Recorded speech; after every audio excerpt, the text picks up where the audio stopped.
Bonjour,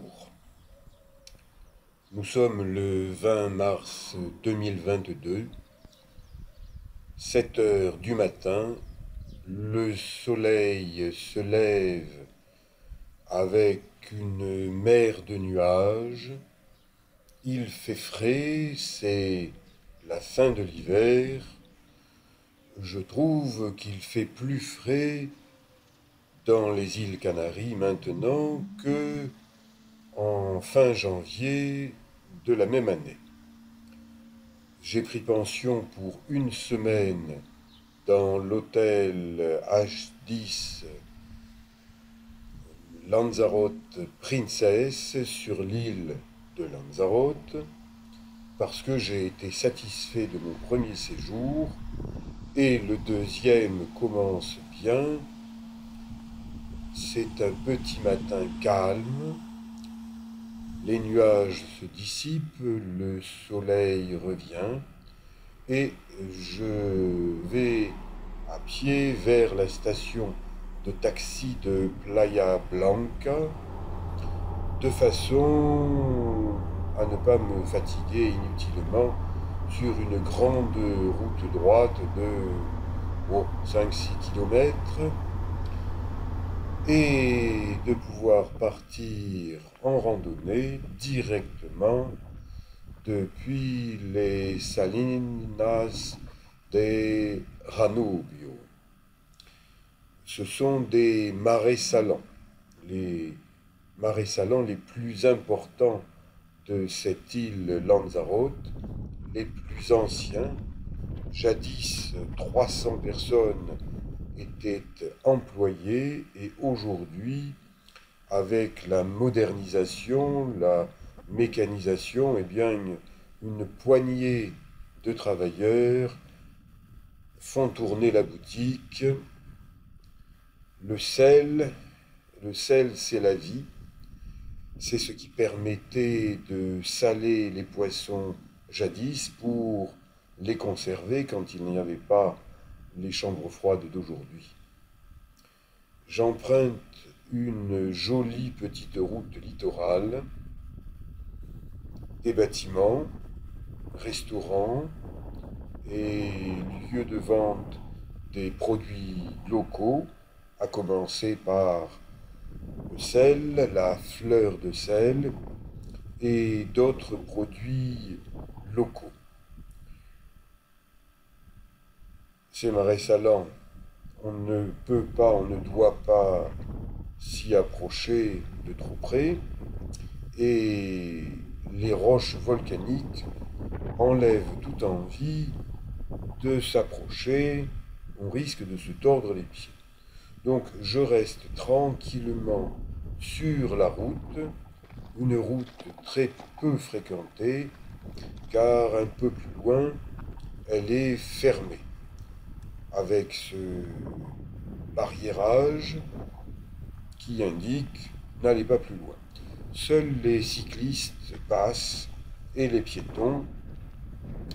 Je suis déjà venu me promener ici même fin janvier et j'ai constaté que la route était barrée à la circulation automobile et aux grands bus parce que en cet endroit, eh bien, le bas-côté de la route s'est effondré. Il y a comme un cratère.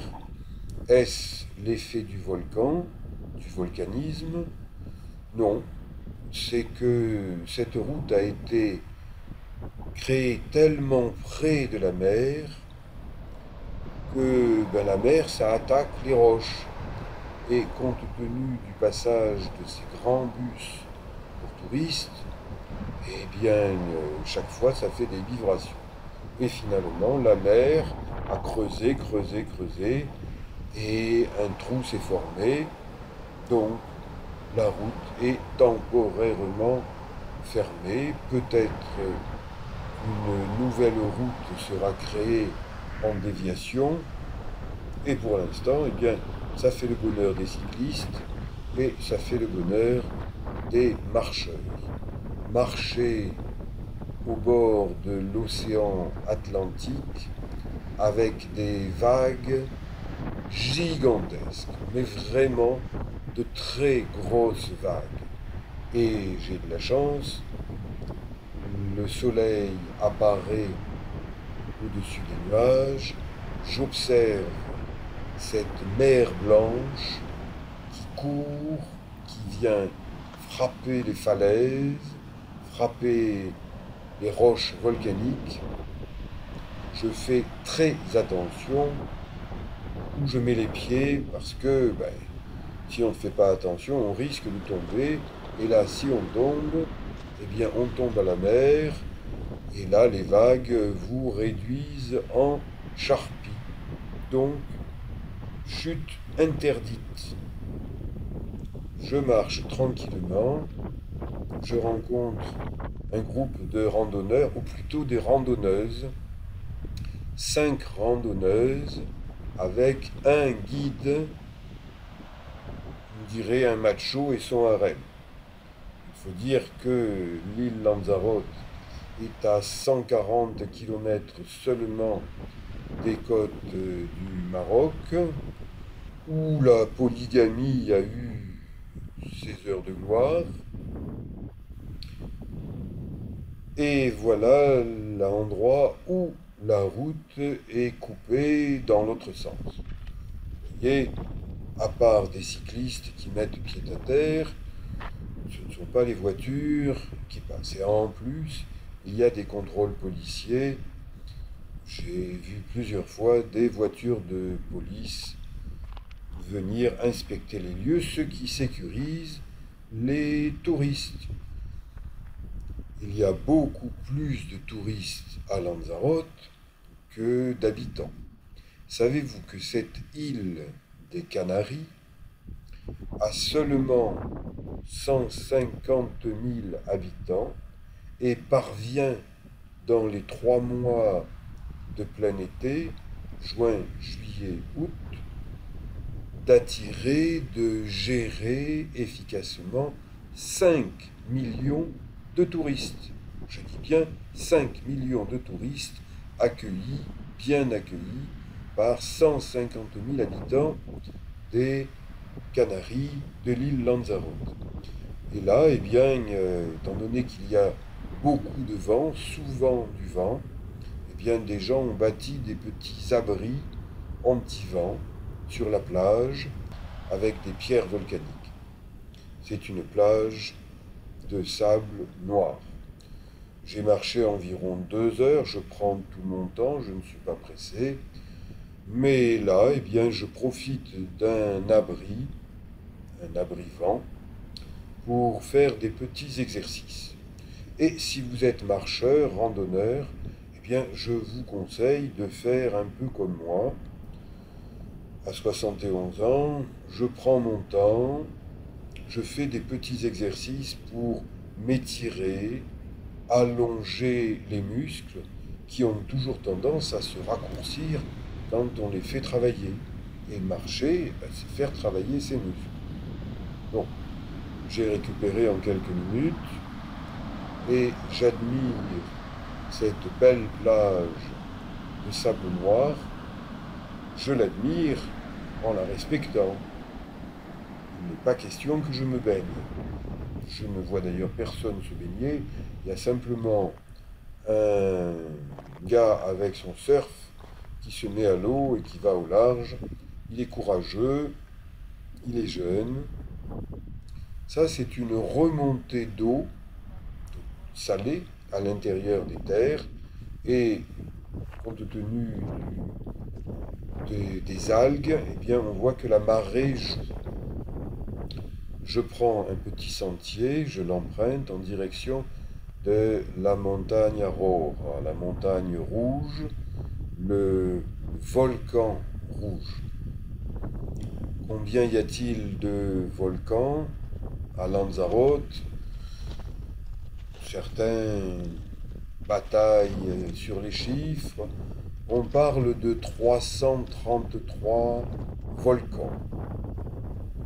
On dit aussi que le roi de l'Atlantide et peut-être que cette île Lanzarote a été l'Atlantide, avait 333 guerriers pour prévenir les invasions barbaresques. Mais c'est la légende. Ces buissons épineux, desséchés, arrivent à survivre. Et il y a quelques jours, il y a eu de bonnes pluies sur Lanzarote. Donc maintenant, la vie repart. Des figuiers de barbarie, très épineux pour se protéger des prédateurs qui voudraient manger ces plantes. Et là, eh bien, ma randonnée de ce côté s'arrête, puisque je bute sur une pancarte, terrain militaire, accès interdit, champ de tir. Quand j'ai fait mon service militaire, l'armée française m'a transformé en sergent instructeur de tir, donc je ne vais pas m'amuser à aller me promener dans un endroit où on risquerait de me prendre pour un lapin. L'île Lanzarote a été surnommée l'île aux lapins, tellement il y en avait des lapins.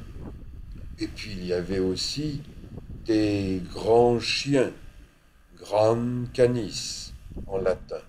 Gran Canis, Canaries, île Canaries, c'est ainsi que les premiers navigateurs, explorateurs, envahisseurs européens ont nommé cette île. Ce secteur de route est également fermé à la circulation, peut-être parce que ces falaises volcaniques s'éboulent et que donc eh bien, des pierres risquent de tomber sur des gens qui gareraient leur voiture, donc interdiction de garer sa voiture, mais à pied, eh bien, si vous restez sur la piste, que vous ne tombez pas à la mer, il n'y a aucun problème.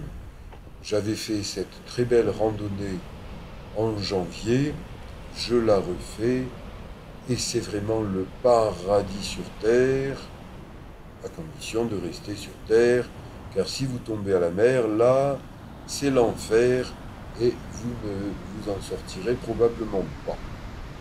Ces vagues sont des fortes vagues, de très fortes vagues.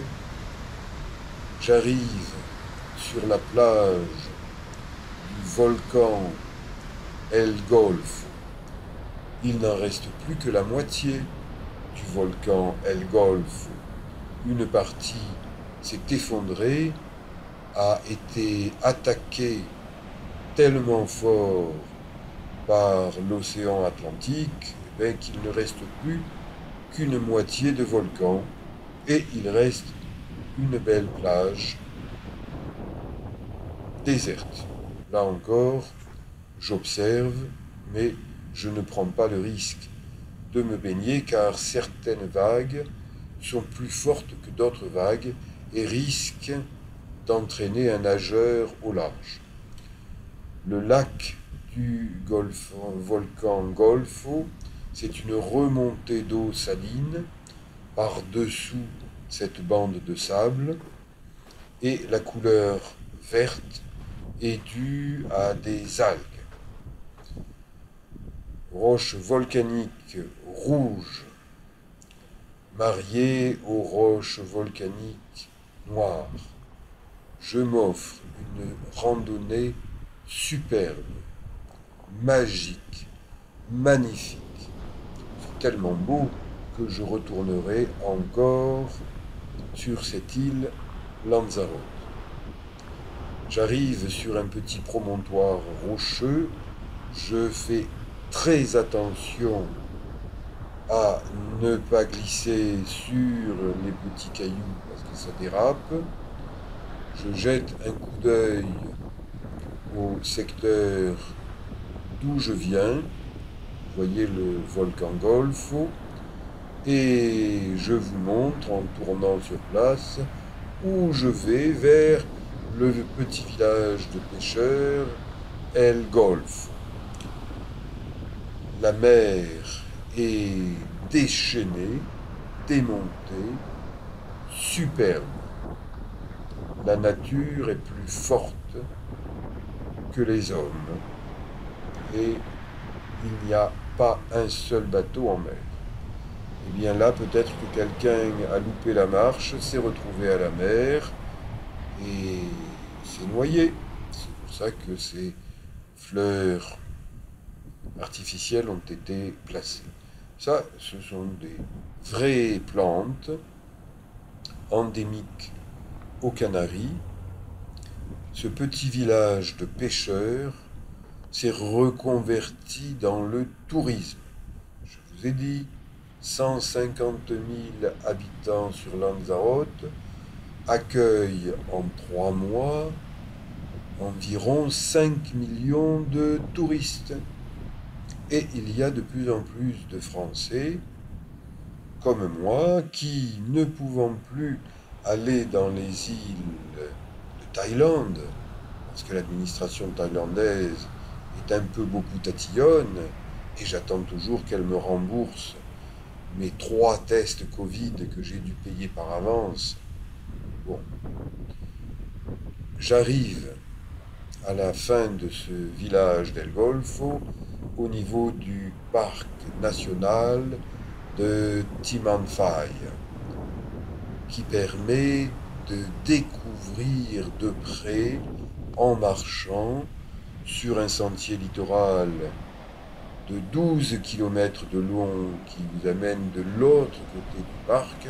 Bon, aujourd'hui, je ne me promène pas sur la totalité de ce sentier, mais c'est un sentier superbe qui permet de voir de près la végétation. Et parce qu'il y a eu de la pluie il y a une dizaine de jours, et bien maintenant, les buissons sont verdoyants. Et quand il y a pas de pluie, ils redeviennent secs, mais sans mourir. La force de la vie, la force de la nature, un parc national, c'est fait pour permettre à des gens comme moi qui aiment la nature de s'en approcher en la respectant. Bien sûr, il convient de rester sur le sentier, de ne pas cueillir de fleurs, d'observer, de photographier, de filmer. Et c'est mon plaisir que de randonner, de filmer avec une caméra GoPro et ensuite de passer du temps à monter mes images pour les partager avec vous et pour vous dire, eh bien, écoutez, si ça vous plaît, que vous avez les moyens financiers et physiques d'aller découvrir ce parc national de Timanfaya, le parc des volcans, eh bien, venez aux Canaries. Je vais vous y amener avec d'autres vidéos. N'hésitez pas à vous abonner à ma chaîne Eric Long YouTube, c'est gratuit et ça vous permet de suivre ce que je fais. Merci. À bientôt.